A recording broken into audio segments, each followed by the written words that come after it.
All right, Nate Riggs with NateRiggs.com. I'm here with CC Chapmin. CC works with Campfire Media. What do you guys do? Where are you based out of? So Campfire is a New York-based agency that focuses on branded storytelling. So anything from consumer goods to electronics, video games, a lot of entertainment clients. We're Campfire got its roots in storytelling. Okay. So we firmly believe that any brand can tell a really good story. Thus Campfire, telling stories with Campfire. Okay. And that's what we do. Very cool. Well, one of the things that I want to talk to you about, I noticed in your presentation today, you guys did the work on the Shark Week promotion where it was FrenzyWaters.com. This is a really, really amazing campaign.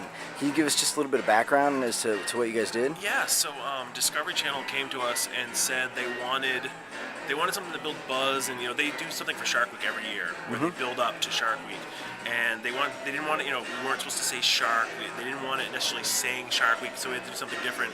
So we came up with this concept of FrenziedWaters.com and how shark attacks are freaky, they're scary, they're in the water, and so there was two main components. There was the website where you could go and you could log in with Facebook Connect, and it's still up there, and it'll pull in your name, your title, and makes an obituary, and then you get sympathy cards from your friends and pictures of you and stuff. And then there was the other part where we sent out to different influencers these jars that were full of bloody shorts and an obituary again, and then a key that actually had a keychain on that said Frenzied Waters, and that was the only hint to where to go. And they just kind of came in the mail. They smelled like the ocean. It was supposed to be this jar, and we actually also, the part that a lot of people don't know about too, is we also hid these jars around the country. Okay. So the website just had coordinates.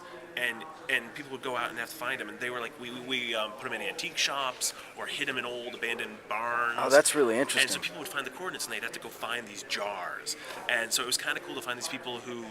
My favorites were these people that weren't bloggers. They were barely on social media, but they'd do a Facebook post saying, "Dude, I went and found this glass jar today. It's for Frenzied Waters," and it was a lot of fun. And it was all the elements together that kind of got this buzz going of what is this. And then people started putting two and two together, going, "This must be Shark Week. It's that time of year, maybe." Yeah. And we didn't say anything, and then eventually it all came out, and it was a lot of fun. I mean, it's amazing because this is almost like a new type of experiential marketing using the web. Yeah.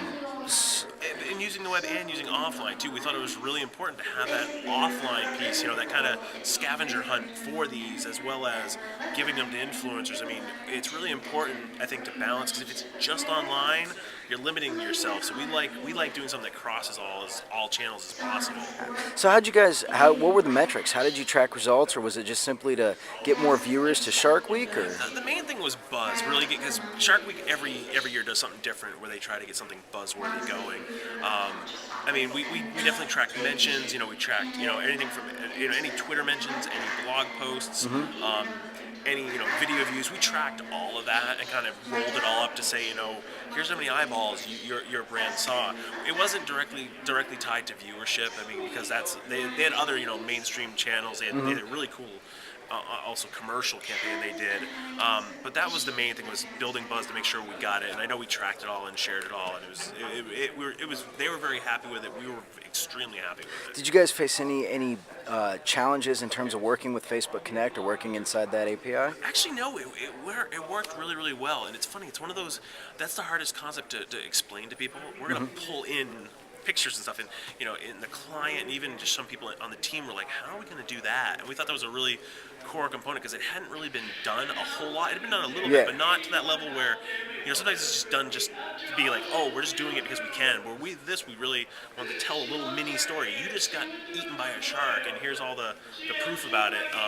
I wish it made it easier that you could share the video. Like, I wish people, the technology wasn't there to make it easier so that you could grab your personal video and I could share it grab across mine, networks. That would have been cool. That would have been really cool, but it was fun to watch it pop up everywhere, because none of us were saying we were any involved with it. So I was like, I just watched my friends start sharing it, and I'm That's like, kind of cool. This is kind of cool. It's working. That's awesome. Yeah. Well, I mean, for the record, this is totally not kissing ass, but it is one of the most interesting campaigns I've seen this year. Everybody at my office back home was totally stoked about it.